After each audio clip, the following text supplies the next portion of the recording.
Welcome everybody to the Transportation Advisory Committee meeting for November 20th. I'm going to call the roll and get us started. Dan? Present. Nick? Yep. Phil? I'm here. Mark? Here. And Mariana? Present. Excellent. And Laura Davis here as well.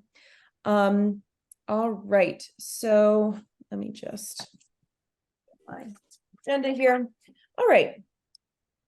So we are taking things a little bit out of order today. And actually Steve and Nukrin, are you, hi there. Do you know if Elizabeth Hughes is joining us? Because she was going to come for this first agenda item. I do not know, but I know Alan is planning. Alan Cathcart, Okay. he's planning to join. He's coming for our second agenda item here. Yeah, but I do not know about Elizabeth. Okay. Well, she was going to come here to brief us on the residents at Thoreau. So I may give her a quick. Oh, no, that's not her. I may give her a quick call to see if she can come. Or you know what? I'll give a brief overview first, and then hopefully she'll be joining us soon. Steve, if you wouldn't mind maybe shooting her an email just to let her know that we're starting this conversation, that'd be good. And maybe Terry, you can give us a bit of an introduction since you have some information about this as well. Okay, right. Laura, did you get my email yesterday? I did, but I didn't get a chance to send the documents to the group. So we can start with sort of an overview of the project, and we'll take some notes today, and we should be able to send something over, I believe. So, but if you could just get us started with an overview of the project, that would be good. Okay, well, as you know, there's Novo Riverside is a Chapter 40B, and now we have a second Chapter 40B application coming up at where Thoreau camp is. And tonight at the select board meeting, we're going to be taking all the comments from all the boards and sending one letter to the state. We do have letters already from the planning board, the Housing Foundation, and several others. I don't really feel competent to speak for all of those committees right now. I do have the documents. Do you want me to try and send them over to everybody, or do you just want to make your own, or do you want, maybe I could look through and find the transportation comments? Well, I can point to some of the materials in the select board packet, but just to give, but I think it would be great to have just an overview of how many units, where exactly it's located, and then I can speak to some of the transportation. The Concord Housing Foundation highlighted a bunch of transportation concerns in their letter, and so I can go over some of the things that they shared. Right, and some of the other groups did too, right? Well, I think there's going to be 3 buildings. They have to take down a lot of trees because there's a big ridge there. It's where the Thoreau camp is. It's 2.5 miles from the West Concord, which is the nearest train station. It's 200 and something units, and they'd be rentals, so they'd all count toward the affordable housing, even though only 25% of them are going to be affordable.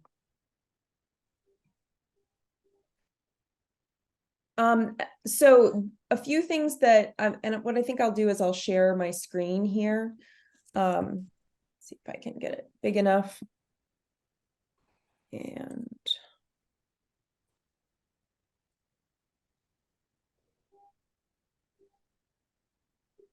so this is in the select board packet for this evening.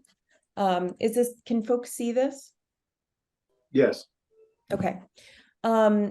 So the 40B application, residences at Thoreau, a few things that jumped out to me about this is the Concord Housing Foundation had some pretty significant transportation concerns about this, stating that this is not a smart growth development, not possible to walk to the nearest MBTA station in a reasonable amount of time. It's 2.5 miles from the site into West Concord. The route is along Route 62, and it requires crossing Route 62 to reach the sidewalk. And although there is a shopping center at Route 62, anybody who has been to that site knows that it's up a very steep hill from 62 to get up to the Thoreau Club in the back, which is where this would be located. So there are traffic concerns. This was the majority of the transportation concerns that were outlined by this particular letter. And then they discuss traffic down here. So a concern about cars traveling along Route 62. So these are, so this is one example of a letter that went in, but I want to ask what other information the committee would like to have in order to make any recommendations to the select board. As Terry said, they're meeting to discuss this tonight, and I know this is coming up relatively last minute for us because we've had other items on our agenda. But we could put together a short statement with some any recommendations that we might have about this particular project. So what questions does the committee have about the project in order to have that discussion?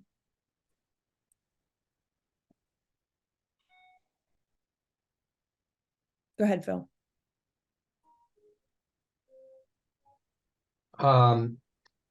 So I would ask the select board if they have either already tasked or will task the staff with providing us with analysis of what infrastructure the town proposes to construct in order to support these housing units, and what seems to be necessary. So just as an example, you mentioned that there's a sidewalk on the far side of the street from where this project would come out on Route 62. And, it would seem to me there should be a crosswalk with a signal. I don't know whether that is a state road or a town road at that point, but that's the kind of thing that I think the town staff should be looking at to determine what investments are necessary in order to support a project like this. I can say that Route 62 at that particular location is a numbered route under control of the town. But there are some requirements because it is a numbered route, but it is under the jurisdiction of the town. And Stephen, feel free to jump in and correct me if I'm wrong on that, but we were just discussing Route 62 recently. But I just want to say Karen. that also in the packet, there is a staff analysis, and it's the next couple of pages, Laura. I'm trying to look for it and share my screen, but It's actually here, I can do it. It's actually Great. just after that. Great. So this is the staff project review. So I can give everybody a moment to read this if that's of interest.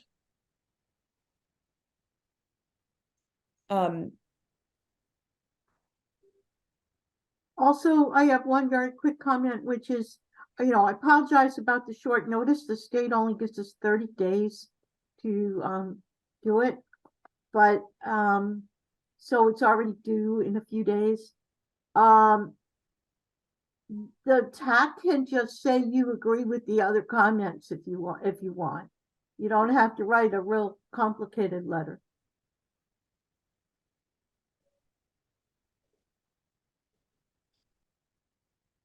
There isn't a lot in here about transportation infrastructure, Phil, to your point on the staff analysis side, but it does talk about concerns about traffic, and this is the only page of that. The next pages from the planning board.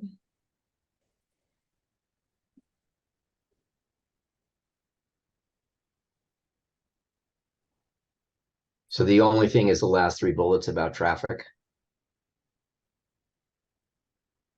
I mean, there's a little bit about the width of the feet of the roads within the project. That's related to the fire department.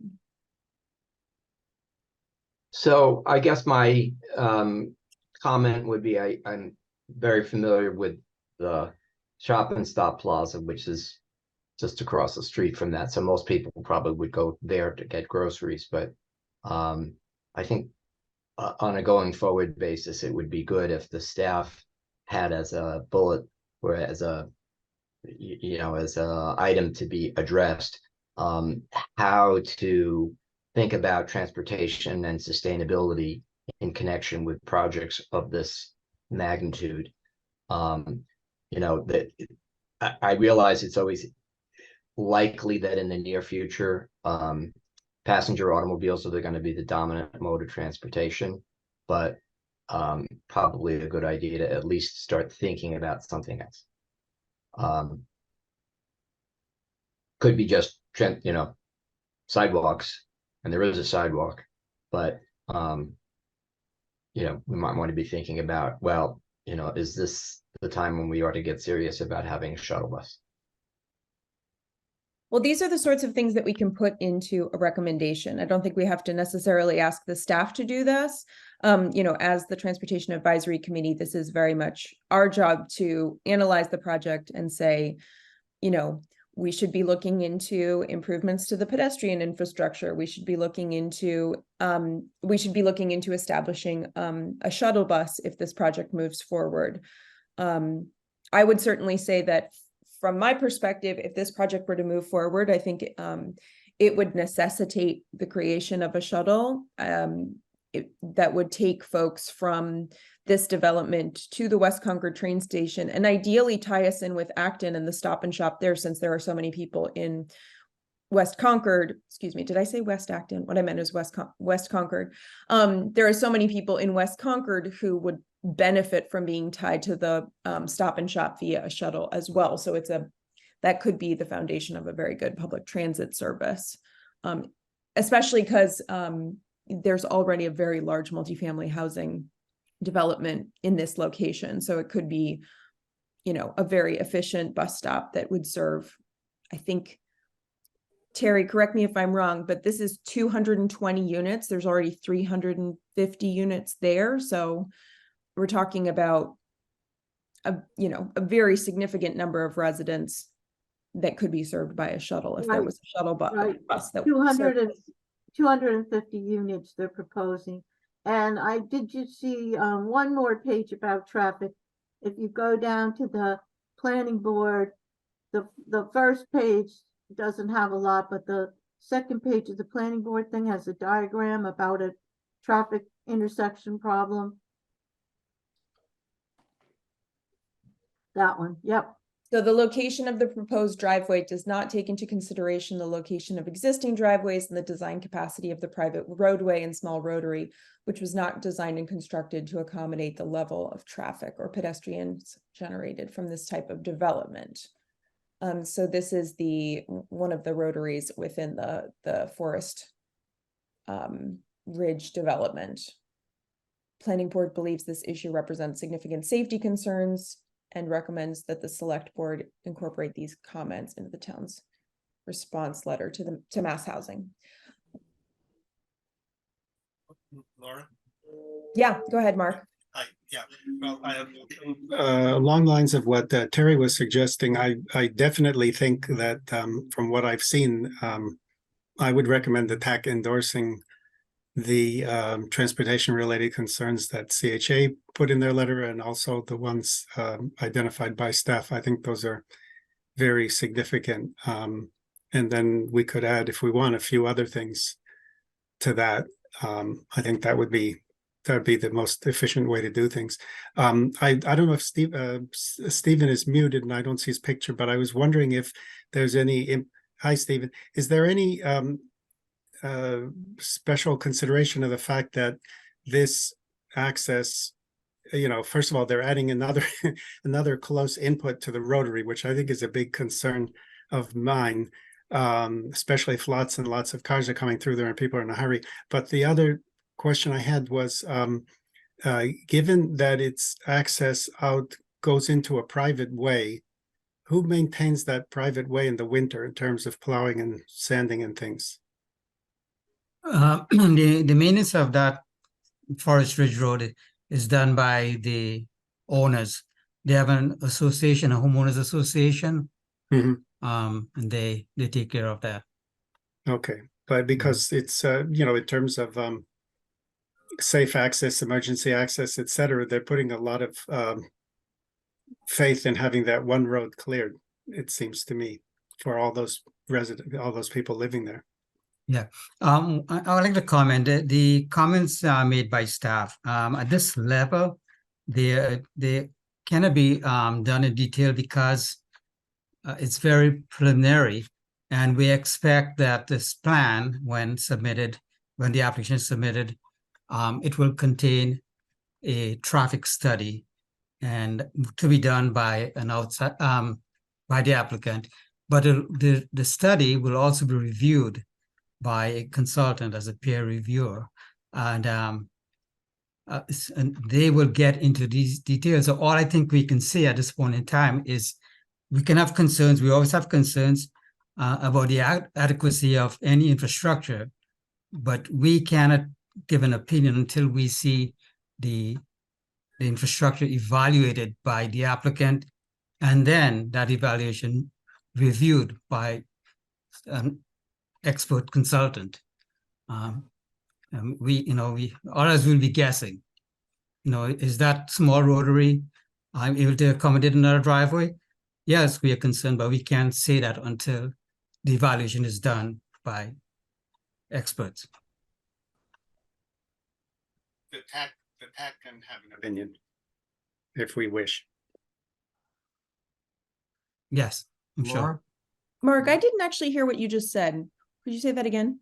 I'm just saying that town engineering and public works, as Stephen described, needs to wait for a more detailed proposal, review and presentation by the engineering design firm of the applicant, and then a third-party independent review advising the town. And then, correct me if I'm wrong, Stephen, at that point, the Public Works has very clear ability to point to those results of those studies and say something needs to be changed or it's adequate, it's not. But what I was saying was the TAC can highlight our opinion if we form a consensus that this seems to be a matter of concern or safety. Yeah, Yeah, Laura? Nick, go ahead. Yeah, I think the select board, likes to know that committees are in agreement, and I want to amplify what Mark said previously about endorsing the CHA letter. I think we should strongly endorse it. If we have any additional comments, call them out separately, but I think it's important for the select board to know that in our opinion, the CHA statements on transportation are very, very good statements.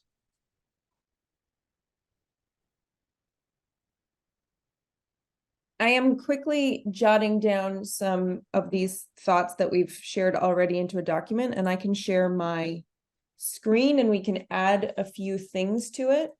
I also wanted to suggest that we pull a few of the recommendations that we had from the Novo project into this. So for instance, we recommended within the design for the Novo project, the inclusion of a well-lit bus shelter or other sheltered seating area to provide residents with comfortable a comfortable place to wait for public transit, school buses, and rideshare services. So we could reiterate some of these ideas that we've shared previously. We also did recommend how did we phrase it? We said a public shuttle bus. We were focused in that particular case about connecting West Concord and Concord Center. I would suggest that we focus more on the establishment of a public transit service that connects us to potentially Acton and Maynard, a more regional approach to a public transit. Because if somebody were to live on this border between Concord, Acton, and Maynard, they would be sort of equally split between Maynard as a town center and West Concord as a town center, with the shopping plaza in Acton in the middle. So it may be a good opportunity to say that we should be exploring rejoining Crosstown Connect and establishing a regional public transit service that would connect these different locations. I'm curious if that resonates for others in the committee. Yes, but I think we might point out to the select board specifically, not so much to the state, that these projects and the likelihood of more of them because of the MBTA communities thing really strongly point to the need for Concord itself to establish public transportation, bus services of some sort. I mean, if we don't get out ahead of this, it's going to be a mess.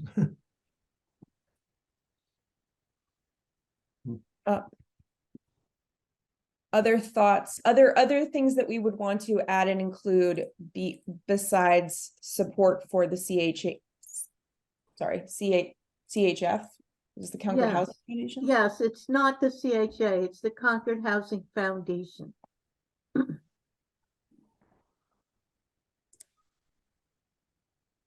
Other things coming up for committee members? Other suggestions? I would add, I mean, was there a specific mention in that about the Rotary or not? That was more about a kind of access to food and services and all that. But I have a concern about the Rotary. You can't keep adding inputs. I think the can't- planning department articulated those concerns about the Rotary too, right? Okay, then we, I don't believe we saw any specific concern. Oh, you're talking about the Route 2 Rotary, Mark. no, The one No, in the middle. I'm talking about the Rotary at Oh. the Forest Hill Road. Wherever this new entry. The planning department's concerned about the Rotary there. Yeah, I would say we endorse the CHF concerns related to accessibility of transportation for everyone and that and safety, and also what has been forwarded by the planning staff, and in particular concerns such as the adequacy of that road or safety of that Rotary. I Proposed. have to say, I personally, just speaking on my own behalf, I would like to see more analysis of that in terms of the volume of that Rotary, simply because those Rotaries are, I mean, and maybe Steve, you could speak to this, but Rotaries are a wonderful way of managing speed and traffic in large volumes. And I would be interested in sort of the traffic analysis of how effective that would be. I think that that seems like one of the better ways of managing a large volume of cars, but Steve, I don't know if you have a sort of engineering perspective on that. Yeah, and to me, it depends on the size of the Rotary or roundabout, as you may want to call it. But like Mark was saying, you know, the commission, the committee can have an opinion or at least a request to look into it. So you can bring that up as a concern and have the applicant address that. Go ahead, Mark. Yeah, so that makes sense to me. So I don't know if other people agree, but I would suggest that after endorsing the planning department's comments, you could just say some members of the TAC are especially would like to recommend that a very thorough analysis be done of the capacity and safety of any proposed changes to the existing roundabout. Can you say that one more time, Mark, so I can copy it word for word? Okay, you can put it all, the TAC or some members of the TAC would very much like to see a thorough analysis of impacts on safety and traffic flow of any proposed changes to the existing roundabout.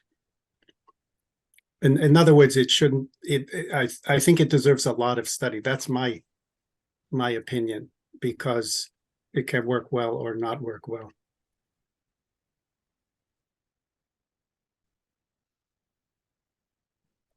I wouldn't put all this in, but the fact is that that rotary is going to be used by emergency vehicles, school buses, bicycles, e-bikes, automobiles, who knows what. I have a concern. A lot of different types of traffic, pedestrians, are going to be funneled through that area, and it's potentially either could be wonderful or a disaster.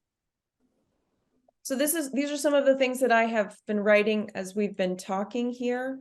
So, and with the permission of the committee, I can make this into slightly less stilted sentences here, but essentially support for the Concord Housing Foundation comments or transportation related comments, and I can add to that. And please, as I can't see everybody when I have my screen shared, so please, committee members, just jump in if you want me to change something here. Support for concerns about the Forest Ridge Rotary from the planning board. And I'll just, I was writing this down, Mark, as you were talking, but the TAC would like to see a thorough analysis on impacts on the safety and traffic flows, on changes to the traffic. And this, obviously, that's not, not the best wording here. No, that's what I would say, impacts on safety and traffic flow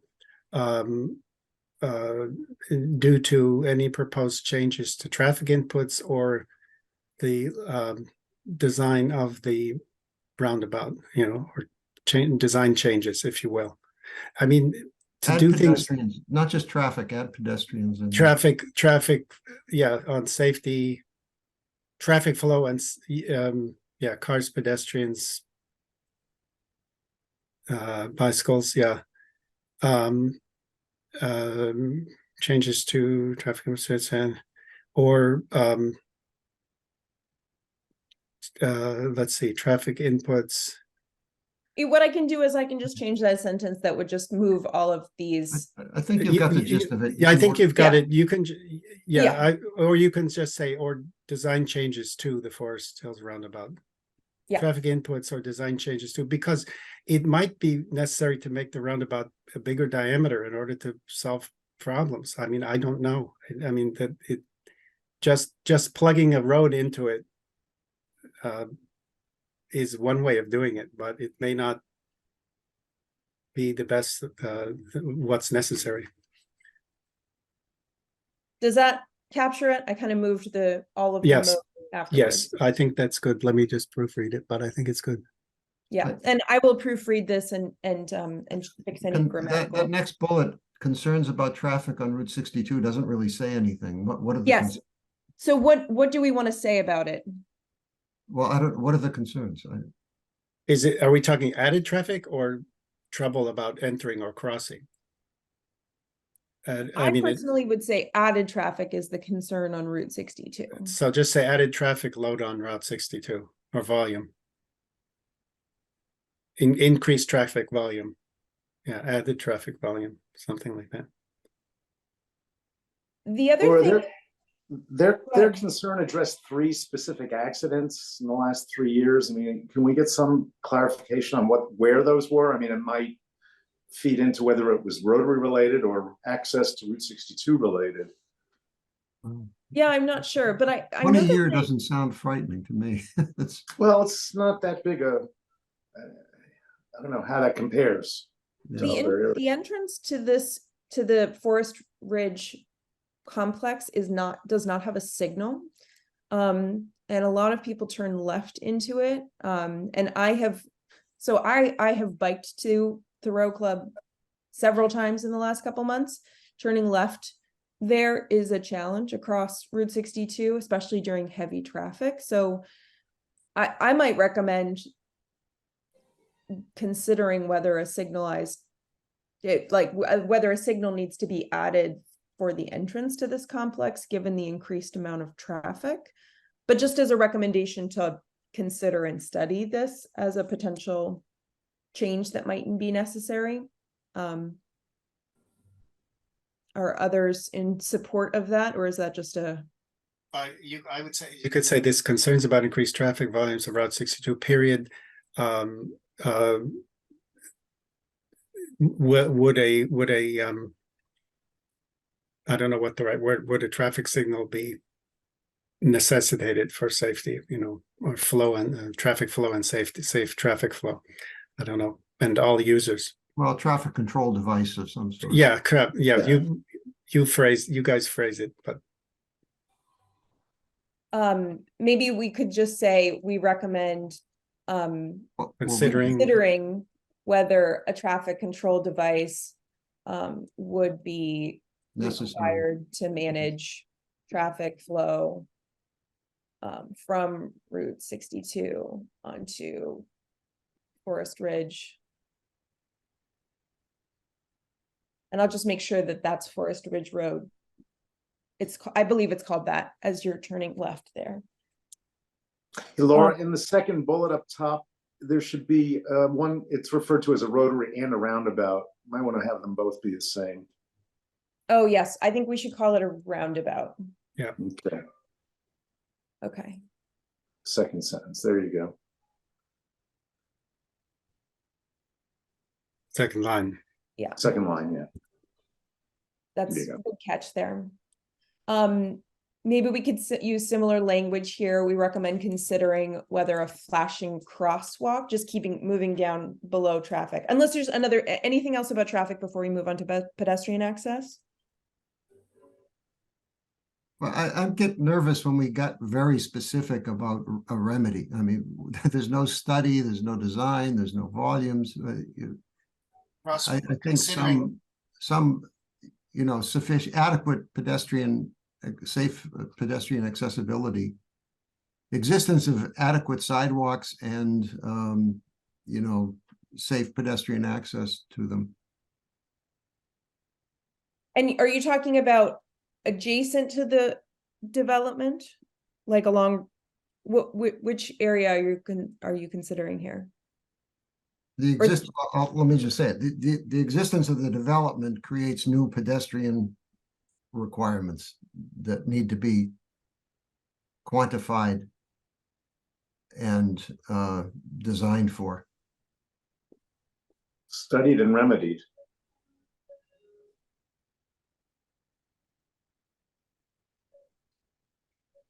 Studied and, yeah, and Adequately addressed. Okay. not so many words, yeah. Yeah. The existing addressed. development, Need to be Yeah. studied and addressed. yes. Well, that should probably be the way we refer to this, the bullet point up above also. Yes. Oops, sorry. All right. So just to quickly go through here, increased pedestrian traffic, this should be studied and addressed. This was something that I would put in there, although there is a continuous sidewalk from the site to West Concord, the volume and speed of traffic on Route 62 does not make it comfortable walking along this route. Yeah, I'm not sure if any of you guys, I think it's just worth noting. This is not something that we necessarily need to say, but you know, just to sort of echo what the housing development said in their letter, it's Laura, far. Is that because of the narrowness of the sidewalk or due to crossings? You have to cross back and forth. Okay. Well, maybe it's just actually the one crossing now that I'm thinking about it. You cross from the development and then it's a continuous sidewalk on that side, but there are many. There's no buffer between the sidewalk and the traffic. The sidewalk is directly next to the traffic. Yeah, I'm uncomfortable with the fact that there's a very subjective comment here about the perception of safety. And I don't disagree with the fact that it may be true. It's just, I'm not sure how Maybe to. we could just highlight the fact that there is no buffer and no bicycle I facilities. think maybe what we should say is the adequacy of the existing pedestrian infrastructure between the proposed site and West Concord should be studied, given the anticipated increase in traffic and pedestrian traffic volume.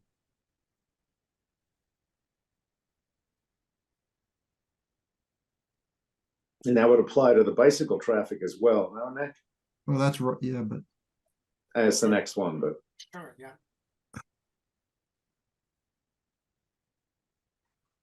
I'm happy to keep it at this, especially because we need to get through this quickly. I think it's good. And we'll just change- bicycle.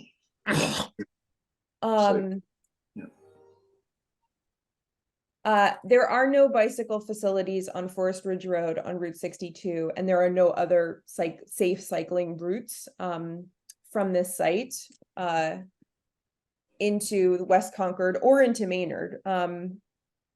And actually, one other thing we might want to put under the pedestrian access is that there is no sidewalk that would actually take you from this location to the Stop and Shop. There's no sidewalk between. It's actually in Acton that the sidewalk is gone, but there are no pedestrian facilities from the ice skating rink to Stop and Shop. You cannot walk unless you walk on the grass there. So that may be something worth calling out, that although it's very close to the Stop and Shop, there aren't any pedestrian facilities for people to actually safely walk there, or for somebody in a wheelchair to access that location. Any objection to including that? You could copy the bullet just above it and just put the other destination. Right. I feel like it would be valuable to call out the fact that there isn't a sidewalk at all, which might You not can- have you occurred can- to anyone. You can put that as an additional sentence on that bullet. Currently, there is no,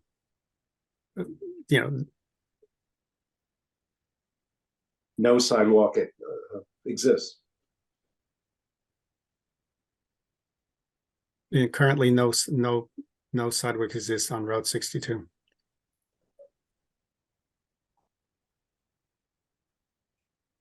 And I can just put in find exact start and end. I can be specific about where it starts and ends. I'll just have to go on to Google Maps and find exactly where it is. But I believe it is from the ice skating rink until just beyond the signalized crossing, beyond the shopping plaza. I believe that's the gap in the sidewalk network there, but I can be specific about that.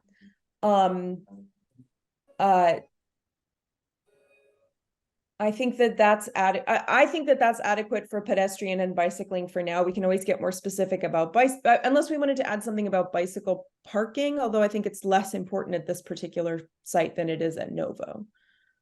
Curious if anybody has thoughts about that. I think we should advocate for it because we should be encouraging people to think about that no matter what. I agree with that. I think might as well put it in now as the third bullet in the bicycle facilities, just say secure, sheltered, whatever we used in the other case. I will copy and paste something from Novo. It's good to get that in right from the beginning. Yeah. I mean, if you take in the consideration the shopping plaza, it's like almost the ideal place to use an e-bike for shopping because it's there is a big hill, but it's actually not that far. So I think that's appropriate. I think that's a great point. All right, excellent. And then the last is to highlight the fact that the site is far from the West Concord train station and village center. And I can put a little bit more into this, but creating, it necessitates the creation of this. I'll sort of echo some of the language up here. But the creation of this development necessitates the creation of some kind of a regional public transit service that would allow residents to get into the train station and also to the shopping plaza and other, you know, destinations of interest, perhaps Maynard Center as well. Yeah, Laura, in the first, you wouldn't have to reiterate it with the regional public shuttle statement, but if in the first bullet you also said West Concord train station, Village Center, comma, so many miles to a location in Acton or a location in Maynard that people would want to go to, you just put them all together there. Like you said, it kind of is a clear picture. It's right in the middle of these things, but it's not adjacent to anything. Yes. And then that feeds into the regional bus. So maybe I will take out this language that's more than, and it'll just say, you know, the site is Yeah, is X numbers from West Concord, X numbers from the Acton Shopping Plaza, and I'll use the correct name for that, and X numbers to Maynard Center, and then should I say something to the effect of, you know, this is a, you know, this distance for this distance, a public transit service would be an ideal, or any wordsmithing advice there, but I feel like Mark. hard to know what to say. Yeah. Walk.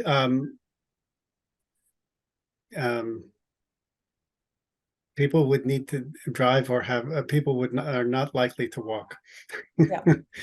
You know, something. But I think that's close enough. Yeah. Yeah. All right. Oh, Laura, I just have one other thing, and I'm not feeling particularly articulate at the moment, but the Thoreau School is some number of miles from this location. The middle school is another number of miles, and the high school is yet another number of miles from this location. And all of those facilities are going to need transportation for the children. And, you know, depending on what their parents want to do, potentially, you know, regular transport for children to school. So I think we need to somehow put that in as a transportation issue. Sure. And that includes after hours too, not just regular bus service, you know, school bus time. So we're just flagging this as, you know, this Right. I location mean, it's just is these you distances know from that these there's going to be schools. some number of additional transportation trips related to the schools, no matter what. Right. I would dispute that. There are already students probably on that route, right? And there's just another building near an existing building. There aren't going to be any more buses or routes. Just more Well, people. I don't know, Nick, because I just don't know how many buses they add for the other project. Well, and I how guess full my they other are and concern that is type this of is stuff. really a school department issue, and we have absolutely no expertise about that. Well, I think it would be good if the departments talked with one another. I think We it's, I aren't think, talking to them. We're just writing something about them. I mean, I think that just similar to the other things, this is not, we don't have a recommendation here, but just saying in terms of the transportation, you know, these are the transportation concerns and recommendations. This will generate more trips to these schools, and, you know, Yeah, careful attention should be paid to how we meet the needs of those, of new Just as families. a matter of effective communication, we're trying to write something to make it easier for the select board. The more words we put in here, the less easy it is for the select board to sort through it and figure out what's really relevant. I'm concerned about that. Right, and it has to get there right Today. away. Yes. You're So lucky if they're going to grab 3 things out of this. The more you exactly, have, so the harder right. it'll be to find them. right, so I just want to explain a little bit about the process. I really appreciate all the thoughtful comments from TAC, and it's really great to have your involvement. The time when you're going to need to be specific about the distances to the shopping centers and all that is not today. It's going to be when the zoning board hearing occurs. So, Laura, if you don't have time to look all of that up today, at least just get us the bullet points so we can incorporate them into the big letter that's going to the state. We don't want I think that that's a great point. This is not going to be our only opportunity to comment Right. on the project. We can always refine and add our comments. For the interest of time, I would say I would support Nick's idea of just cutting the school access for now, and then we can talk about that more later. I don't think that it's going to make a big difference in this particular round of comments. Does that sound acceptable to the rest of the committee? I think that's fine, but I do think it's important where we said sheltered place for bus, it ought to say including school bus. Yes, I think we can leave it as it is there. I also just noting, I just swapped public transit for bicycling facilities because I do think that we need to highlight the importance of public transit at this particular location. So with that, I'm going to take this school access thing here. Does the committee support, would the committee support me cleaning this up just ever so slightly and sending it to the select board within the next couple of hours? Yes. Yes. Yeah, and I would just add at the top, strong support in All both right. cases, if people agree. Yes, I agree. Yeah. All right, I think we need to have a formal motion on this, if somebody could make one. I move that we send this with slight cleanup to the select board. Do I Second, have a second? second, Okay, great. Mark, Yes, Dan, Yes. Nick, Yes, Phil, yes. Mariana. Yes. Excellent. All right, so that takes care of that agenda item. I'm gonna next turn it over to, Laura, can I just add one more process thing? This Yes. is about the other chapter 40B project, the Novo. Terry, if we can save this for the end, because we have a limited time with Steve and Alan, I do want to make sure that we get to Well, the yeah, FY. it's a question for Steve. Okay, I just want to make sure that all the thoughtful comments from TAC did get to the zoning board and were included in that hearing, because I know you went through this exercise and then your comments fell through the cracks.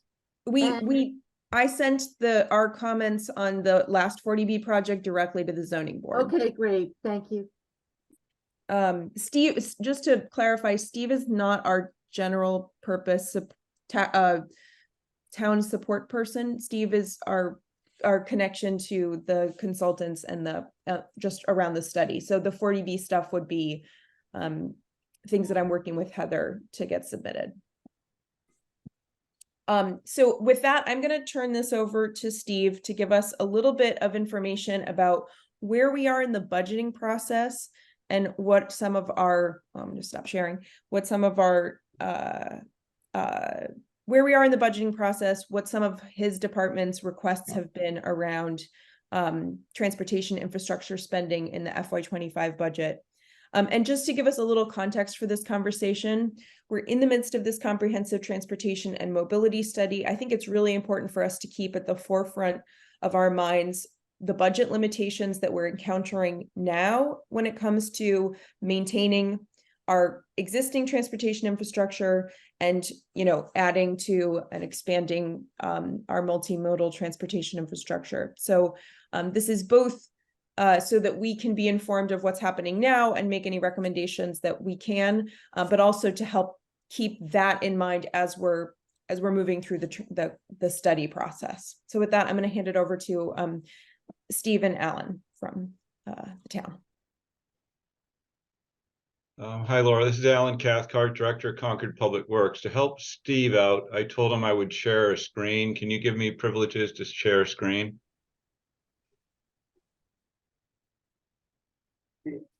Okay. So let's see if this works. Can you see a spreadsheet that has line items under division engineering? yes. Okay, great. So Steve Dukran, you can sort of maybe speak to this. This was, in essence, what we presented through the Public Works Commission to the town manager and chief financial officer for the request. This is simply a request that then has to get integrated into the entire capital plan for the entire town. So Steve, do you want to use this as a starting point? And the current, just Yeah. anchor us in the current fiscal year is 24 or and what Yeah, ending? so when? this is, the 24 is basically where we're in, and we're planning for 25. And you can And the see what was fiscal year boundary allocated is, in the fiscal year 24. boundary is July. Excuse me, Nick? The fiscal year boundary is July 1st. Yes, that's right, July 1st to June 30th, correct.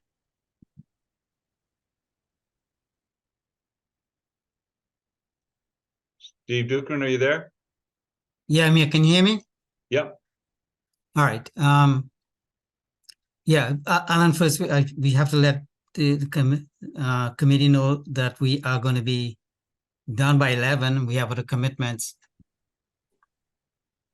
That's right. Regrettably, this is going to be a really quick kind of run through, but basically you're not going to go through all of the activities, Steve, but highlight those that are sort of, I Yeah. guess, give context to this if you could.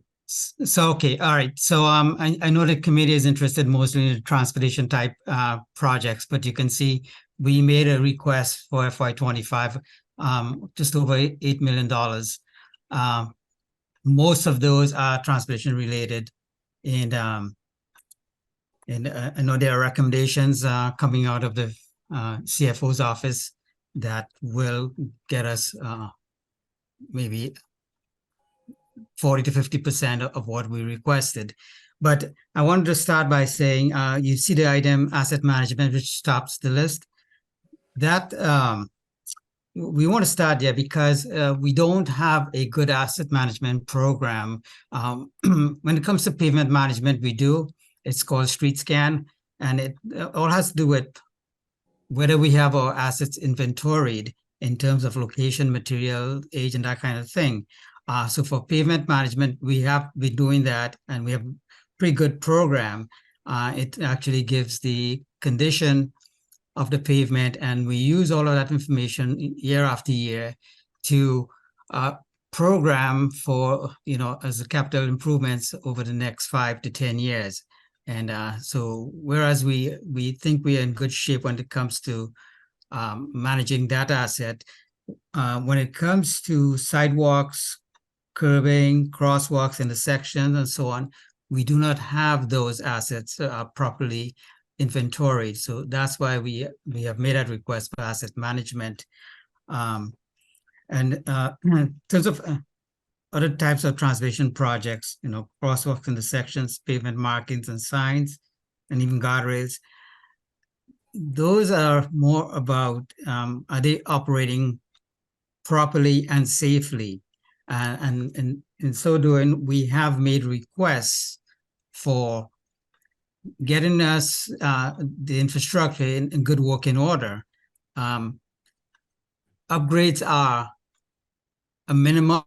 When we take on a project, we may do some upgrades that falls within the budget. But our intention in putting all of these requests together is ready to get the existing infrastructure in proper working order, or in good working order. So I can go down a couple of the ones, like for instance, traffic signals and signage. We have a project to do the Main and Baker signals. The Pine Street and Main Street signals, they are obsolete and those need to be upgraded, as well as the ones on Route 117. So that's why we have requests in there. Signage, we constantly want to get our signage to meet the federal requirements, and so we have a request in there for that. The project request we have for traffic improvements, FY25, we asked for $1.3 million. Some of that is geared towards finishing the improvements at Main and Baker. The project that's under design is not just only for the traffic signals, but also to improve the alignment and the operations of that location. Our current budget would not be enough for constructing those improvements, and therefore we've made additional requests for monies on that line. We have other intersections we want to take a look at, and for instance, the Haywood Street and Lexington Road, that intersection needs some improvement, and I can go down a list of other locations. As far as pedestrian safety bike improvements, we haven't been funded for some years, and we continue to ask for that line to make our sidewalks, remove trip hazards, repair the ones that are falling apart, like we just completed over in West Concord on Commonwealth Ave. Crosswalks need to be made safer with bump outs and possibly rapid flashing beacons. So that line is why we're requesting there. And if we can incorporate any bike amenities as we go, those should be covered in that line. The last request we call transportation program. We put that as a place mark so that recommendations coming out of the current transportation study, we can at least get design started. In fact, if the study itself it doesn't meet our goals right now in terms of what we want to get done, there may be a phase 2. So if awarded that request, we will complete that study, and the remaining money will be used for starting design, putting some of those recommendations in place. And Steve, just one clarifying question about that last one. You said that it was a placeholder for recommendations that come out of the study. Are they engineering kinds of recommendations, or all recommendations, including public transit programming? Could you be more specific about what specifically you think that is? So yeah, it will be initial work for getting some of those recommendations, whether they're in public transit or specific infrastructure improvement. It all depends on the recommendations made and what the town wants to move forward with. Without having that plan in place, without having cost estimates and so on, we don't know how good our number is, but it's something that we want to have at least be ready for going forward. And I understand that the CFO is making a recommendation that be awarded in FY25, the $300,000. Mark, go ahead. Just very quick, it might be useful for the TAC to receive a list of specific traffic improvement, other improvements looked for the fiscal 25, because public is always asking, why are things not happening? And maybe we can help tie that to getting funding so they happen. In terms of getting the word out to people, these are ready to go, but they need to be funded.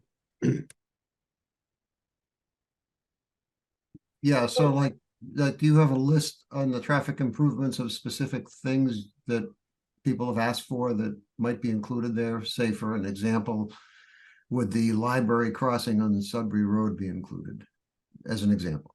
Right. You don't have to answer that. It's just that's the sort of thing we'd like. Yes, to know. yes. And in fact, that one I just brought up, that would be under pedestrian safety and bike improvements. So what's under traffic improvements? That will be competing Mean and Baker, Haywood and Lexington, Haywood and Walden, and a few others we have listed. But yeah, we can provide those to you. Now they're only as good as as what's been awarded for FY25 and beyond. But yes, we can certainly send you a list of all we're requesting funding. So the famous list that's floated around of 50 requested improvements, would they be in that group, or where would they be?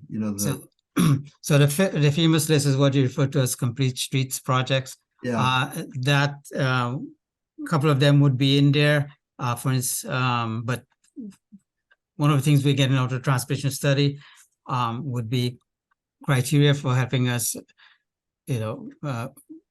reprioritize that list. And based on that, then we will address, I think in that priority terms of, list there. I think in terms of support from the residents, if when people come forward and they say, well, what about this thing we asked for in our neighborhood? If we could say, well, it's not funded, you got to help us get, help the select board understand that, that there's a need and that it's not funded, or yeah, it is funded and it's coming in the next couple of years, maybe. Yeah, Nick, can I just in the interest of time, I want to be kind of perspective. When you see the roads pavement management, you see how we have 2.6 million in 24. We asked for 4 at the same time last year. Right. What happens is what we asked for isn't necessarily funded. So while we have concepts, we don't have specific projects because, you can't offer something that doesn't exist. And so we fall into that trap and have historically on the pedestrian safety, bike improvements, track improvements, these lists, all of these things that if you do the total sum of $8.6 million up for 25 are areas that we've identified for existing infrastructure that we would like to touch. And when we touch, we'll do some modest improvements, but these don't represent new initiatives and that's the bridge we haven't crossed yet. So what we find is for existing infrastructure, we typically, the entire town budget might be in the $6 to $8 million allowance. And you can see all of these are not going to be funded. In fact, right now, I have some confidence that the transportation program, 300,000 will be, but I don't have confidence that some of these other items that we've identified for existing needs are going to be funded. I regret to say our time today, we didn't have, we can't explain all this in 5-10 minutes. I would recommend, and I will share a link with Laura to go to the Public Works Commission meeting in October, where you can get a little bit more of a discussion. But this really is sort of a preamble to where we're going to be going with, the FinCom and that sort of thing. But I regret we don't have the time to drill into the details, but there will be gaps between existing infrastructure, and we say improvements, when we do a repair or replacement, a modest adjustment could be covered with some of these things. But this isn't the funding that we really see for transportation per se. Okay, I think that in order to get sufficient budgeting, it's really important for the citizens and the select board to know what they're not gonna get. Yes. Okay, so that's where the only way you can have that communication is to say, here are the projects you're not going to get in the next year. Mm-hmm. Okay, so it's got to get that specific if you hope to ever increase the budget. Right. And because if it is that specific, then the residents can support you in trying to get more budget. That's right. And TAC will have a role to help us advocate for those things that you see that should be prioritized. And when we talk to the FinCom, we have to be clear as far as what is being proposed, because this is our first volley. But by the time it goes to the FinCom, it will be vetted. And if there are areas here that aren't being funded for FY25, we need to be clear what that means. And I hear you. Alan and Steve, thank you so much. I know that we're over time with you. If you have time to answer one more question, my last follow-up question is, what would be the most useful for TAC to do to support you in seeking funding for some of the critical projects that you've outlined? I think we need to stay engaged in this transportation study. We are working through that. I think that $300,000 allowance is going to be flushed out with a lot of involvement with TAC. I think they're going to be an important player. Some of these other capital projects are things that engineering's already identified as a need, but I think we just need to use the voice of TAC to help explain what isn't being funded and what some of these, you're going to take the high level interests of the town and start bringing them down to concrete, real efforts. And I think just using TAC as that voice is going to be important. And it's going to be a number, months after months after months. We're not turning the ship immediately. but I think your voice is going to be very important helping highlight the need. And I will say this, the town manager and chief financial officer recently with FinCom, based on sort of the voice of TAC and Public Works, have identified that we are grossly underfunding our right-of-way maintenance and improvement needs. And they're starting to get very creative and interested in looking at how we can turn that around. And that's a real success. And, you know, I'd say stay engaged, follow that, but they are trying to figure out ways of possibly borrowing so we can start knocking off some of these things and not just waiting year to year. I think there's some creative ideas, but that's really going to be flushed through the FinCom. And FinCom has been receptive to these conversations as well. So I think TAC sort of tracking FinCom activities, select board activities will be helpful. I would like to Thanks. suggest that Thanks so very much. quick. I sorry, Mark, to cut you off, but we need to let Steve and Alan go. I need just one sentence with them. I suggest that the TAC and the FinCom have a joint meeting as one of the roundtables for the study as a place to put this out for the public. No, that could be Mm. duly noted. And again, with Steve and I, we're really not here. Staff's TAC, Steve is taking the lead on the transportation study right now, and we will be regrouping shortly, working with Laura directly on sort of next step. But I hear you, Mark. So let's just make sure we have that accounted for. Okay. Thank you, All right. guys. Thank you. you. Appreciate it. Goodbye. So before we move on to our next agenda item, I know that I should have taken those items out of order. We had expected Elizabeth to be here for the first agenda item, which is why I put it first, because she had some limitations on her time as well. So I apologize, we didn't have more time to have a chat with Steve and Alan. One thing I would propose is if there are unanswered questions that came up for you, I'd love to capture them now so we could send Alan and Steve a follow-up email and have them you know, either prepare a memo for us or something for us to review between now and our next meeting that we can discuss at our next meeting. Go ahead, Mark and Phil. Yeah, just sorry for the other shout out, but anyway, I do think that getting one or two levels of detail on, as Nick was saying, what wouldn't be funded if in terms of specific things that the public can see. I think it's important for us to have some of those answers, not only if the public asks us what's being done about this, what's been done about it, what is the TAC doing, what is the town doing, but also to let people know who aren't even following it, what's going on, because their tax dollars will have to support it.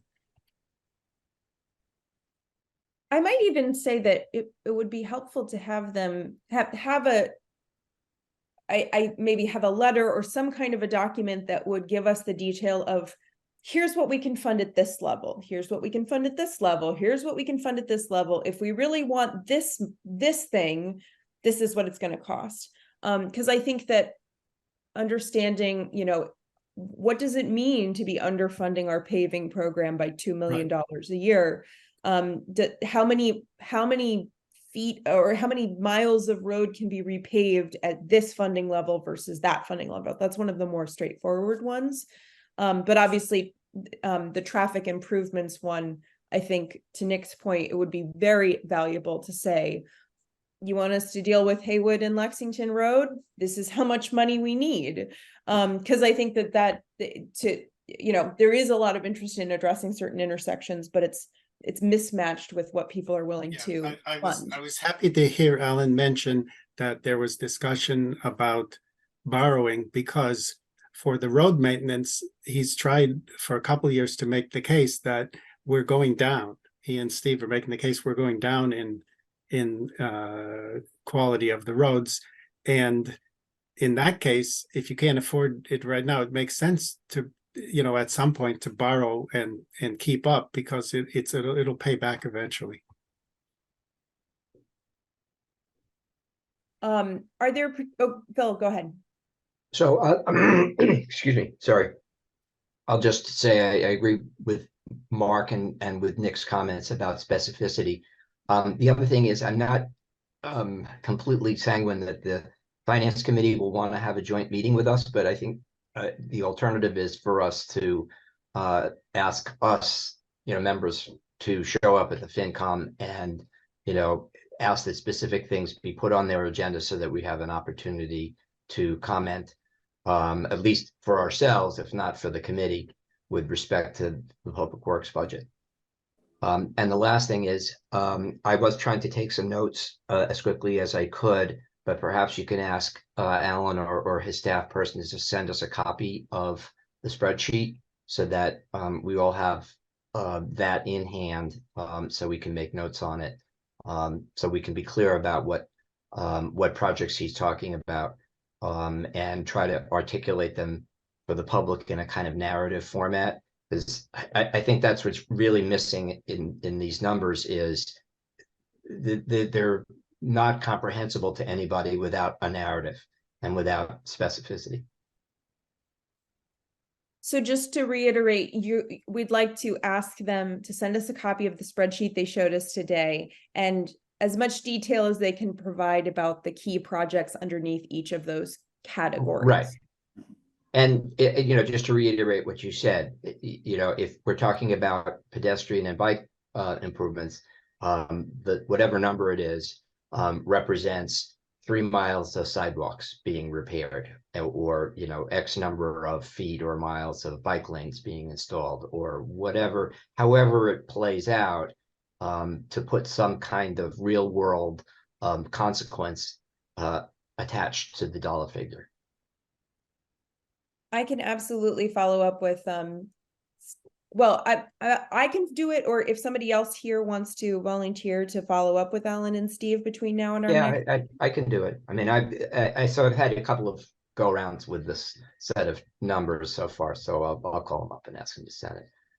Yeah, and you can yeah. tell them to send it to me so I can distribute it to Yep. to all the committee members between now and our next meeting, and those would be Yep. publicly available as well. I actually have a proposal here. We do not have any formal liaisons to any of the other committees, but it seems like a formal liaison to the Finance Committee might be very appropriate given this information and given, how integral funding is to getting any of these transportation improvements installed. Is anybody here interested in taking on a role like that, or are we interested in establishing a role like that?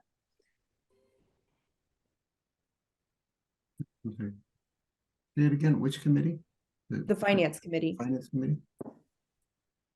We have a lot of meetings. And maybe we could have 2 alternating or something of that nature. I think it's important that we find a way of engaging with the FinCom. But I'm not sure what the best way is. It might be for us to, get this information from Public Works and digest it, and then ask to be put on a FinCom agenda, and have Public Works show up to back us up with answers to questions. Because everybody's time is kind of short and we don't need to follow everything on FinCom. Another point I wanted to make was, at least according to my memory, there was a lot of logjam over the years between FinCom and the school, the schools, until they started to have some joint meetings once in a while, well in advance of town meeting. And then things, I don't know how other people feel, but I think things got adjusted both ways with some give and take. So I think transportation, it's not as big of a ticket item as the schools by any means, but it's not negligible. And it's also something where we're digging a hole by not, we're losing opportunities and we're actually getting worse. So that's my 2 cents with. It might be adequate for our needs to just have someone from our committee connect with someone from their committee and just meet occasionally and be aware of what's going on where we may want to jump in, instead of having a formal liaison or membership, which most of what they do has nothing to do with transportation. I just fear it would be a lot of wasted time from just our members' point of view. Terry, I wonder if you have a recommendation on Well, this. yes, I think that I like what I'm hearing. I think you should ask to be on the FinCom agenda or show up when the Public Works budget is being discussed. As you know, a number of you should show up. And also, if you have a liaison, the liaison can just go to the few meetings that have to do with transportation and public works, not all the other meetings. So I think it's very important to be engaged. And also I want to recommend that you do get that detail from Public Works so that you guys can be engaged, and not just when citizens ask you on the street, but so that you're really informed as a group and you know what we're not getting and what you want to advocate for. If you want to advocate for more intersection improvements or more bikeways, whatever. And also another person to lobby is the town manager and deputy town manager, because they're the ones who are taking the Public Works budget versus all the other town budgets and putting the big request to FinCom. So it's very important to have one or two people from this committee who are really engaged in that process, however you want to do it. And finally, I would say to have Steve and Alan come back to your meeting and drill down for half an hour on some of that detail. Absolutely. I'm going to modify my proposal here and say, I think it would be great to have somebody from this committee who takes on liaison with the finance committee, in the sense that reading the agendas, seeing if the Public Works budget is on the agenda for FinCom, and then if so, attending only the meetings that are relevant to our work, and maybe asking to be on the distribution list for FinCom, so that they're I think we just need somebody to be keeping tabs on FinCom, and alerting and being able to go to those meetings, or finding somebody else who can go to that meeting so that we can have a report back at the TAC, so we're not sort of behind the 8 ball hearing about it after the fact. I will do it. Well, thank you, Phil. And whoever, Oh, It's but only just- if Mark agrees to help me.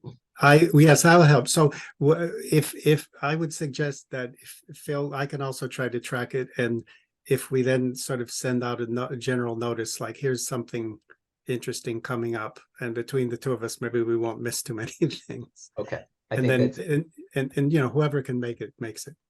that sounds like a plan. And I just want to note, I was on FinCon, it's not going to say on the agenda Public Works necessarily, but it will say something like discussion of town budget, Okay. or town capital plan, Mhm. or 5-year capital plan, or something like that. Those are the ones that are going to talk about Public Works.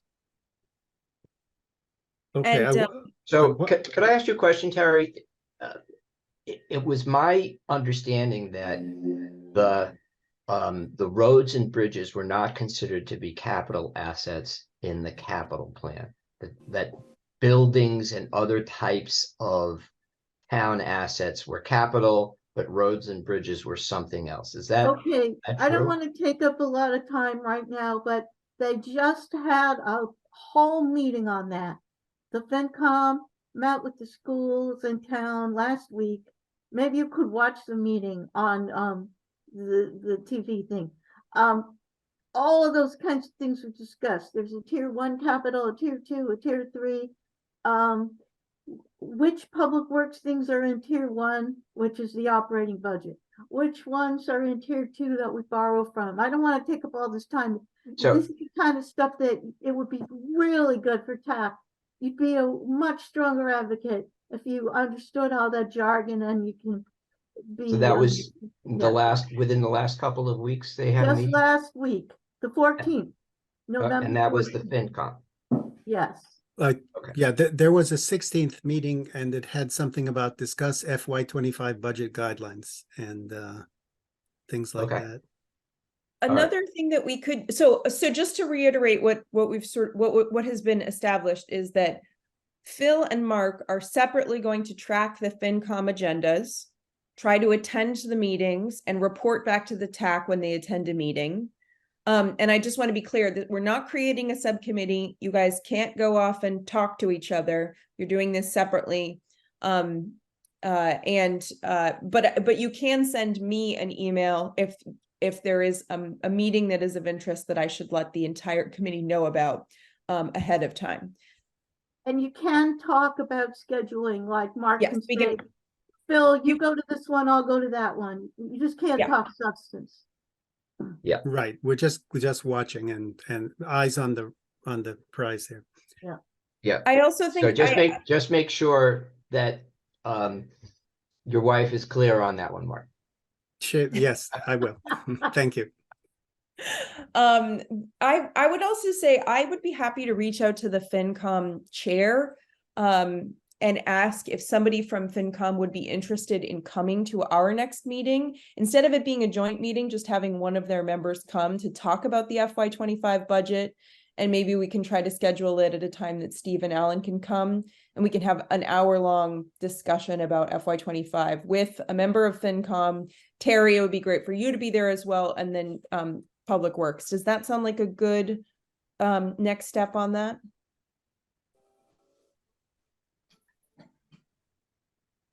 In fact, the FinCom has liaisons for many committees, but and that's what they do. But Yeah. since your committee is so new, I don't think they have. Yeah, we don't liaisons, have so a liaison. I think it but- would be But terrific. just to Terry, include- I want to get the sense from the TAC if that seems like a good next step. I didn't hear any assent or disagreement. Yeah. I think it's a good idea. I just want to point something out, just to make sure the oil melting is safe.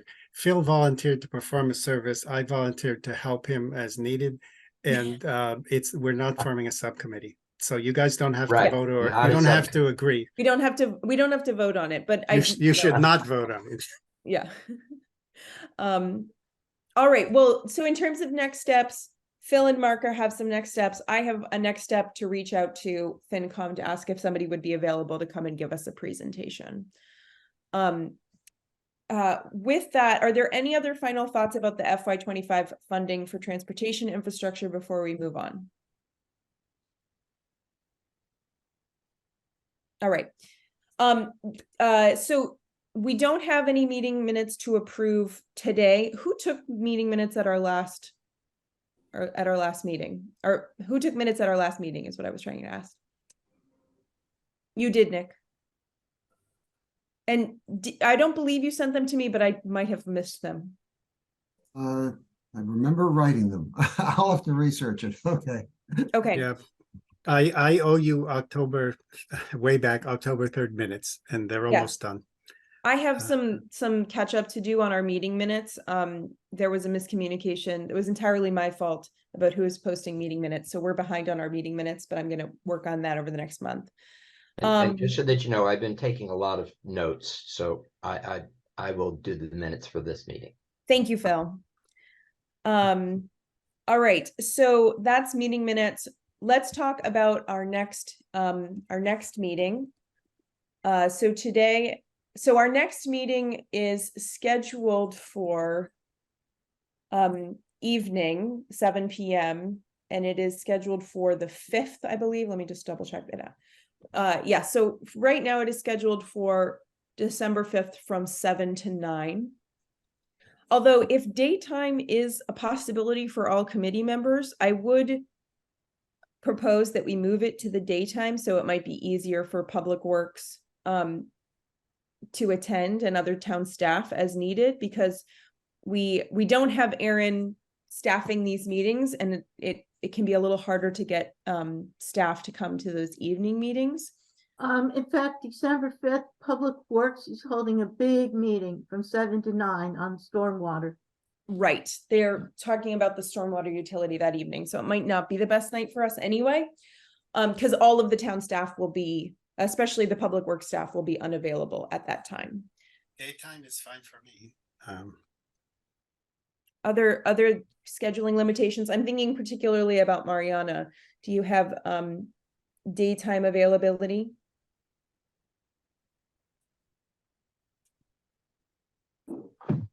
Sorry, what was that?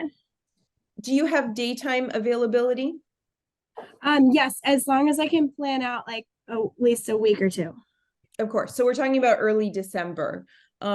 So what I will do is for a next step, I will email all the committee members with some potential times after I check in with Public Works about their availability for this continued conversation. Does that work for everyone? Daytime is better, actually.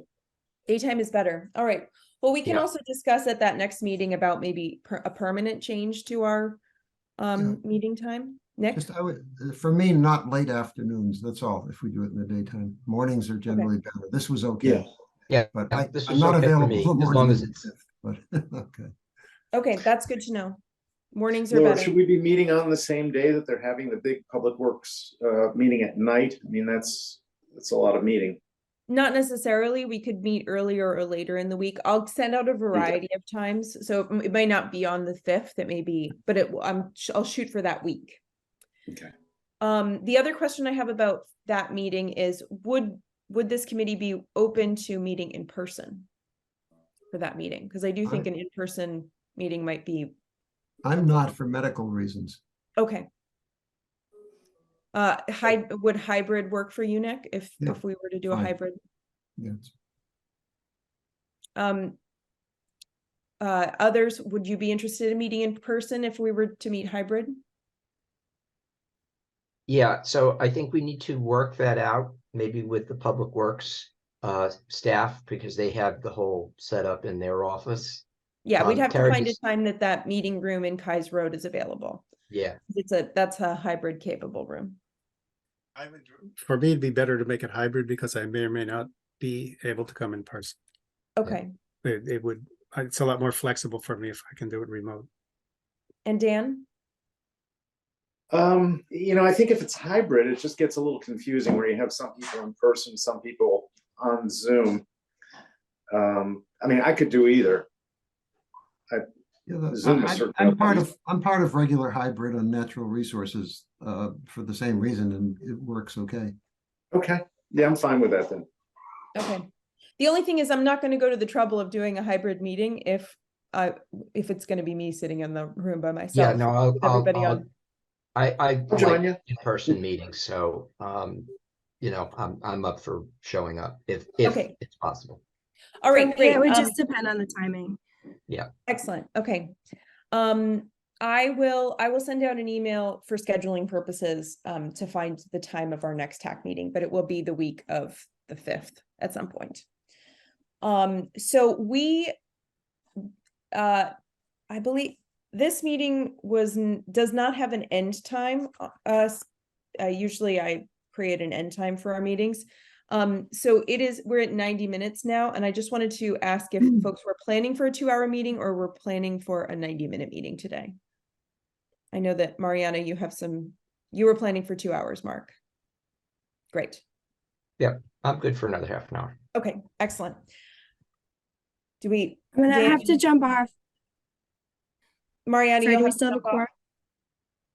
Yeah, I can stay on mobile if you need me for a quorum.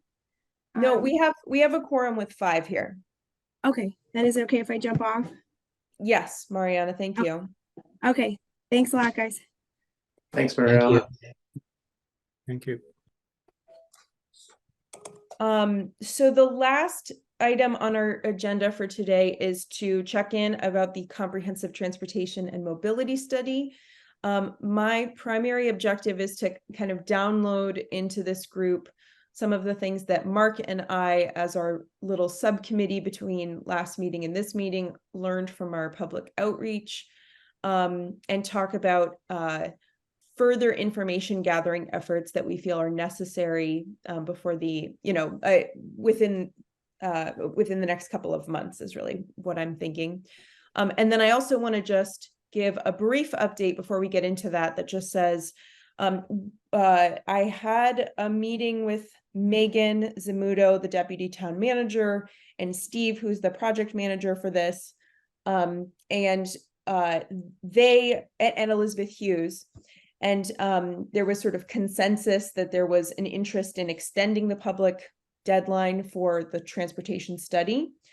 So that deadline has now been pushed out until December 9th, I believe. It's the Friday it's a Friday that it It closes. says 8th on the town Oh, web 8th. page. I think that that's correct. Yes, it is the 8th because it's a Friday and the 9th is Saturday. So the survey now has a little bit more time for information gathering. Oh, and Terry, you were at that meeting as well. Sorry to not include you in that in my summary there. But so the outcomes of that meeting were to extend the survey and also to say that once the information gathering phase of this study is complete, it'll be a really good time for all of us to come together, TAC with the staff that are working on this program, on this project, to talk about, okay, so given the information that's been coming in, this is what we really want to get out of it, specifically in terms of deliverables and, you know, how are we going to get there? So there'll be a coming together after the public, probably in January, after the new year, after the holidays, for us to come together and talk about the next phase of the project. But we're still in this information gathering stage of the study. Any questions about that before we sort of move on to our public outreach that's happened? Could you just give me the name of the consultant who was there at the meeting? There was no consultant at that meeting. It was just an internal meeting with Steve from Steve Public Dukran. Works. Oh, engineer. Steve Dukran. Okay. Yeah, who's Sorry.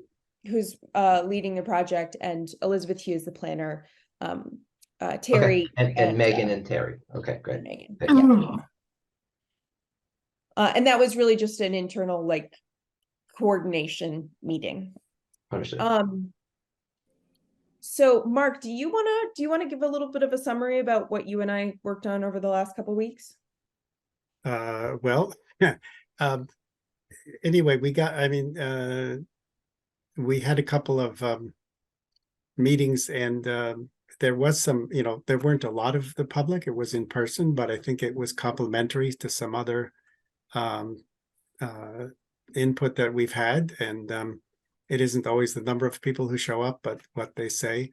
I think one of the interesting things was there's a woman, Mary Weinberg from West Concord, who had been involved in the reacquisition of the depot at West Concord and the refurbishment of it with the hopes, this was 1989, that the Fitchburg line would get more service and be improved, and it wasn't.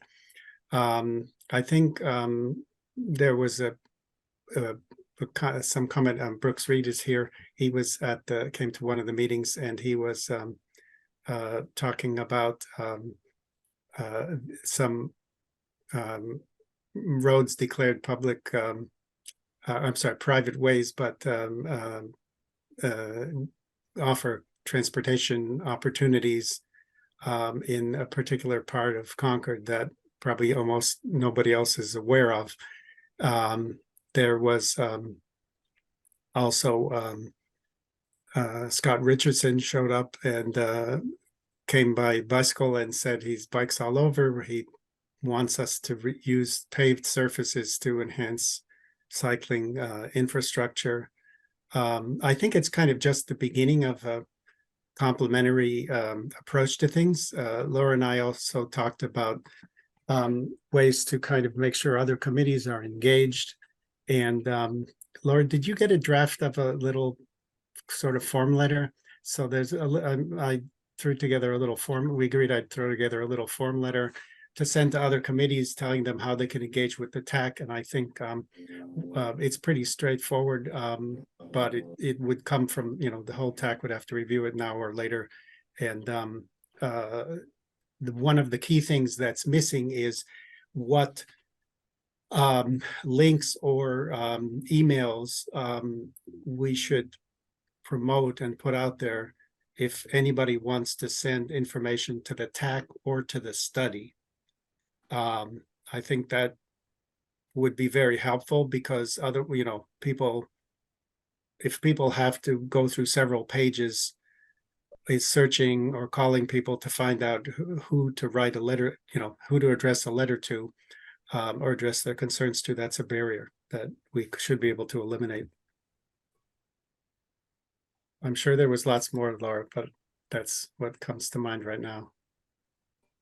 Yeah, and just to summarize very briefly, Mark and I met once to coordinate the outreach, although we did have some members of the public come to that, and we ended up having a very they ended up sharing a lot of interesting thoughts about the study at that. And then we had a follow-up, we called it a listening session, which members of the public were invited to. I will say, admittedly, without Aaron's communications support, it was a lot harder to promote the listening session than it was for other outreach efforts. So quickly, when did that happen and where did it happen? So It I can put- happened in person on the second floor meeting room at Kai's Road. It happened, I believe, on the, oh, I'm getting my dates confused now. I'd have to go back and look. Okay. Was it the Sometime- first room, 141 Kai's? The first floor. Our, Well, there was Oh, a first right. meeting, the first meeting was in the second floor. The second meeting was in the first floor. and Dan was there too for the second meeting. Yes. And I had hoped to have our notes ready for that, but I can summarize a few of the key points. But I think, sorry, the other piece of it was that we did want to continue to reach out to boards and committees. I did go to the chair's breakfast and I pitched very strongly that we would like boards and committees to fill out the survey. And Shannon Andrews in the town staff did send out to all committees a link to the survey. And we, thus far, I have not received any outreach from committees asking for us to come to their meetings to talk about the study. But I did want to ask if members of the committee here would be available to go to other committee meetings to give a presentation about the study and sort of record any feedback that the committee has. So would you be interested in going and making a brief presentation to other committees?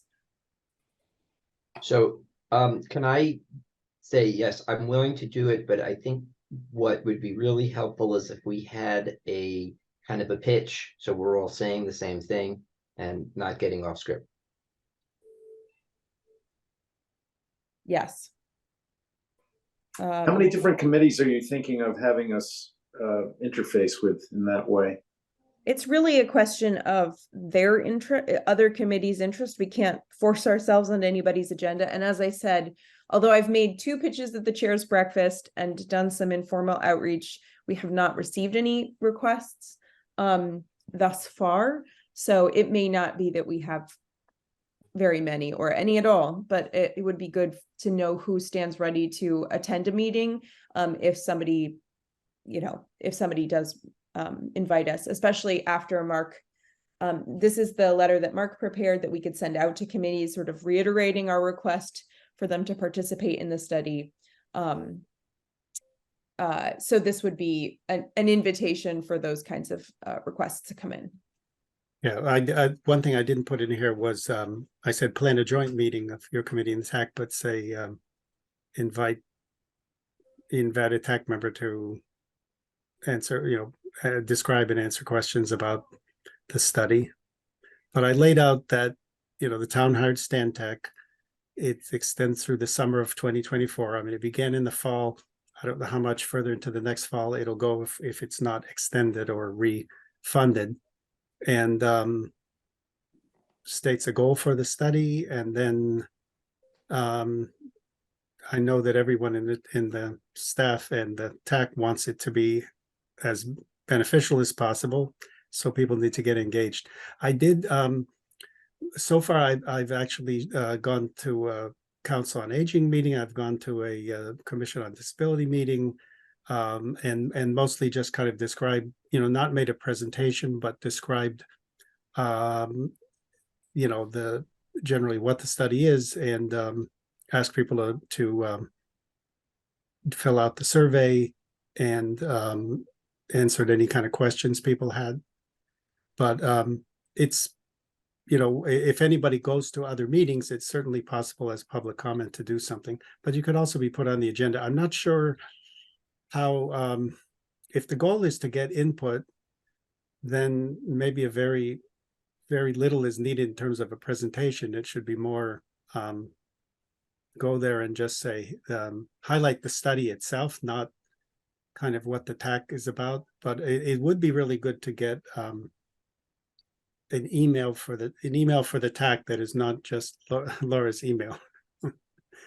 I think we need that, and maybe an email for the study. If people, I mean, I don't know if, especially since Aaron is on leave, and you know, it doesn't make sense for the public to send everything to Stephen or to Elizabeth. So if we could get those two kind of emails set up, then it leaves it open-ended so people can add things later. I don't know what people think here, but the TAC should certainly, I think, be one of the input locations for the public. Excuse me. I think, so I will email Heather today and find out if there's a way to create, I think that your point to having an email for the study itself would be valuable, because we could have something that could go, I'm not sure if we can have it go to all members of the TAC, but I will ask about that, but at least have it go to the chair and Stephen so that it's getting into his hands as well. It's a great way to record inputs too, in Yeah. one place, all the emails that came to that. So Mark, I would recommend putting above plan a joint meeting to say, have a member of TAC attend your meeting, give a brief overview, and answer any questions that you might have. Sure, why don't you, do you have it live there? I think I can make it live.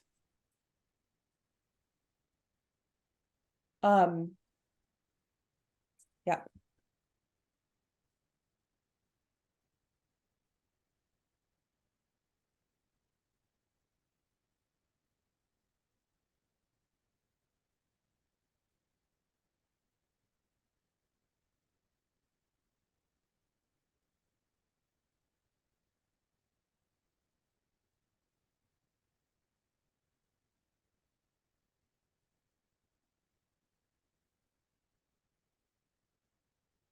That makes sense? That's good. Questions? Plural. Add an S.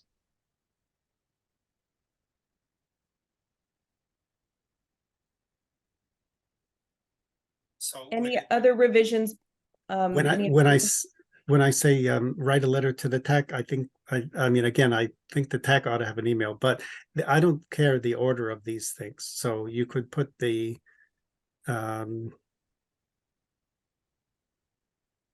write a letter to the study, write an email to the study if we have something. I would just maybe say, write a letter outlining your committee's views on transportation You and could do that. mobility. You could do that. Yep. That's fine. I think we've been talking about it often in terms of challenges and opportunities. And I'm just gonna make these bullet points. And then I can, once I get confirmation from Heather about an email address, I would just put submission information down at the bottom. At the moment, the way that people would submit comments is through an online form, but I know that's not ideal for many people. So I can find out if we can offer an email as an alternative. Does the committee find this letter to be appropriate to send out to all of our other committees? Or are there any other questions about the process of doing that, or suggestions of anything we should add? So if the survey closes in a week from Friday,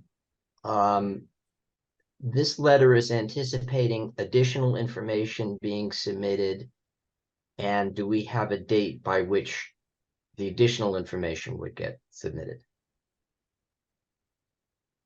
I think that we should be welcoming information to be coming in throughout the study, but you know, I know that phase one,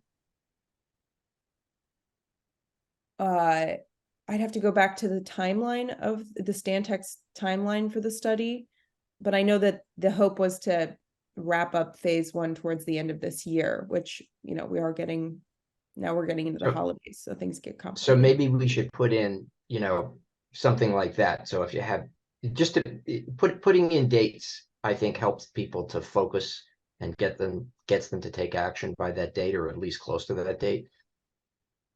You could put on, like, say where that cursor is, you could say the first stage will end the end of 2020. First stage of gathering input will end by such and such. Other input will continue to be taken, or something. I do think I've heard from at least one person that they know somebody else who's putting together a very comprehensive study of transportation in some particular location and wants to give it, but is taking their time, you know, takes them some time to do it.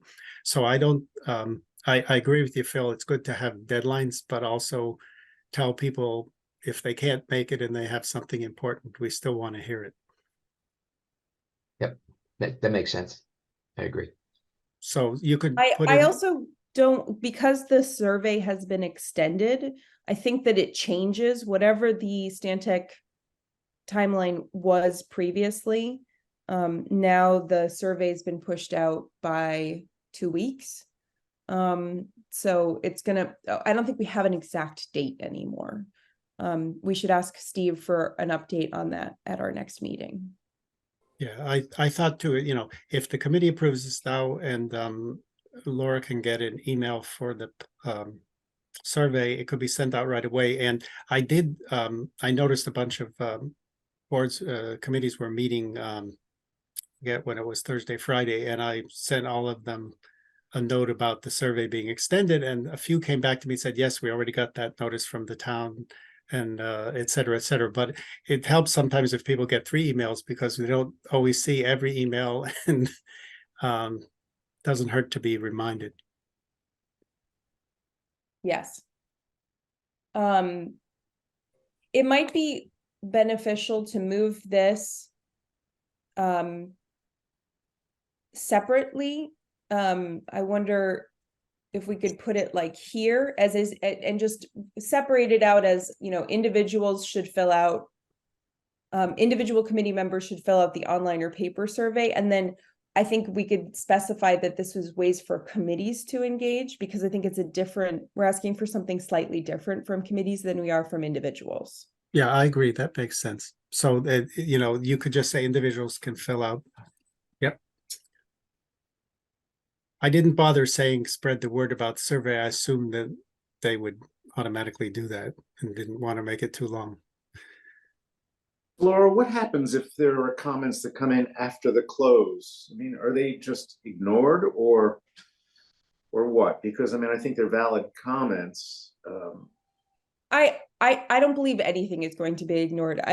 From my interactions with Stantec so far, they have been very receptive to taking in information about the community.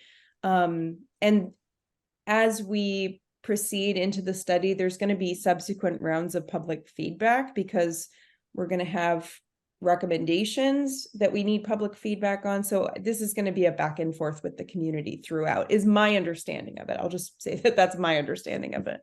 Okay. Yeah, I would take my impression is the December 8th deadline is when Stantec would put these things together for compilation and analysis, and things that come later have to be dealt with later.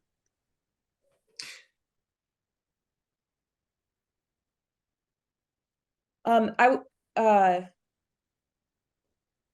would just, so, as I said before, specify here, committees can provide further input by, and then I'll just make this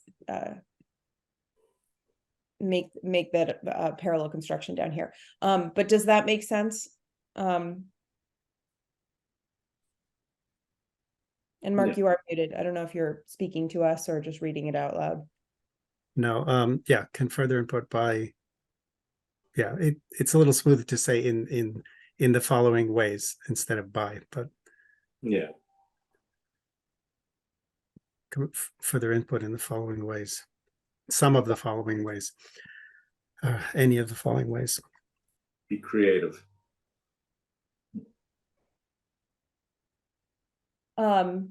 And I would maybe just put this down at the bottom so it doesn't distract from that piece of it, and I would just bold this. If that makes, are we happy with this letter as it is now? I like it. All right. Looks good. And I will add the contact links, and I will get that sent out to committee chairs through Shannon Andrews before the holiday. All right. So we are at the end of our time here. So I want to bring this to a close and open for observer comments. Any Laura, other last minute I- things? Go ahead, Mark. Yeah, last minute thing. So I sent you a note that I happened to speak to Beth Williams, our visitor, what do you call it?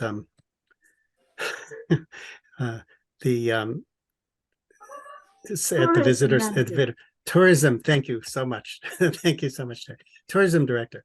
I was talking to her end of last week. She is working hard to quickly put in a application for a large grant with, I think, a December 8th deadline for regional transit innovation grant.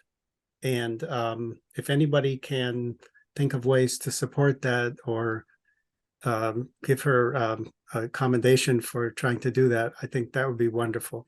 And I sent Laura, forwarded Laura a note that Beth sent me back. She and I thought it would be, Beth and I thought it'd be good for the TAC to know about this. Laura can forward that note to people, maybe. And anyway, I think that it's great to hear that kind of thing. Is this grant looking for, is it eliciting that towns would come up with a proposed innovation? I don't get what it is. I think so. Yeah, she was talking about do you have the- Eligible, I have the link here. Eligible projects include enhancing and expanding transit service, transit electrification, infrastructure and capital investments, and other. Well, there's So- our bus service. I hope that's So Yeah, Yeah. so maybe this is another shot at the either Crosstown Connect or the trolley. So what's would be being good. proposed? What's the grant? What form is the application taking? Is some idea being proposed, or and why? what Beth's am I muted? No. you are not. No. Okay, But I do want to say that we're coming to time. And we don't have an action item on this, nor is this on our agenda. So I do want to say, I would love to, there's nothing we can do about this, but I do think we should put this on our next agenda and maybe invite Beth to come and tell us a little bit more about it, because we can only speculate about. Right. Yeah. Yeah. I just wanted to point it out for two reasons. One is to inform the TAC that this is underway. And of course, any individual can go talk to Beth and ask if they can help. She said that the focus of her application is micro transit, small electric vehicles that can run both on demand and on a fixed route. All right, so I will attempt to invite Beth Williams to our next meeting and provide any documentation that we have between now and then about this, so that we can talk about it in more detail. As a heads up, I think I would also want to make sure that we get Crosstown Connect on an upcoming meeting, because I think that we should be fully informed as to what our options are there going forward. And I know that I have a lot of outstanding questions on that. So we can talk more about public transit I'm not sure if we'll be able to fit all of it in our December meeting, but another meeting soon. With that, I would like to close it and open it up to liaison comments first and then public comments next. Go ahead, Terry. Just very quickly, yes, if you have a way to give Beth input before her grant deadline, that would be wonderful. Hopefully that can happen either individually or at your meeting. The other comment was, I might have heard wrong, but this reaching out with FinCom, Laura, did you say you were going to ask them to do a presentation? Or attend one of our meetings. Yeah, I think it's better if they come and Yeah. there's a discussion. So they need to hear from you guys as much as you need to hear from them. So that they can incorporate your ideas and vice versa. And if you ask them to do a presentation, they'll probably try to beg off. I don't think they're going to want to do that. But anyway, just my ideas. Thanks, Great Terry. meeting. Thank you for engaging everyone else and working all together. I think that's really going to be crucial. Have a great Thanksgiving. Thanks, Terry. Terry. Opening it up for public comment now. Go ahead, Stefan. Stefan Bader, 7 River Street. Couple quick points. I put the survey reminder extension in the League of Women Voters newsletter, which just came out an hour ago. So that will remind some people. If anyone would like to grab 5 minutes at the League's next board meeting, you could do that. Let me know. My other When is the Stephen? When is the next meeting? it's the first Wednesday of the month, except I think that's the 8th or something this year. Next month. No. It's the 6th. The 6th. That would be the day then. The 6th, it's at 2 o'clock at the library. The main comment I had was on the traffic study on the Forest Ridge 40B. And I know you're finished with your discussion of that, but what I wanted to say was this. I believe that Alan was correct saying that the town's letter can't go into great detail about those kinds of details at this point, and they will wait until the developer submits an application, which is all well and good. The problem is at that point, their application will include their traffic study. And if you wanted a chance for their traffic study to be more encompassing than they would themselves offer, I think it's worth putting it into the language now. Whether that makes it into the other letter or not, at least you're out there. And I would suggest that you include the intersection of High Street and Route 62 in Acton, and the intersection, I think it's also still Acton, Powder Mill Road and Route 62, which is where you turn to go up to the Muse development, which is actually, you go through Acton and Maynard and Sudbury, and then you get back into Concord or something like that to access that. But this did not happen with the 40B on Baker Ave. They looked at the traffic at Baker Ave and Main Street, but they didn't look at the traffic at Main Street and Commonwealth Ave, and they didn't look further down, or Pine Street and Main Street, and those intersections will be equally affected. And so I'm just suggesting that it wouldn't hurt for you folks to put in writing that the developer's traffic study, if he submits one, should include those intersections that are actually outside of Concord but are significant to the whole development. So take it or leave it. That's all I have to say on that subject. But thank you. You're great job, great meeting. You cover a lot of ground. I'm impressed with the group and Laura's leadership. Thank you.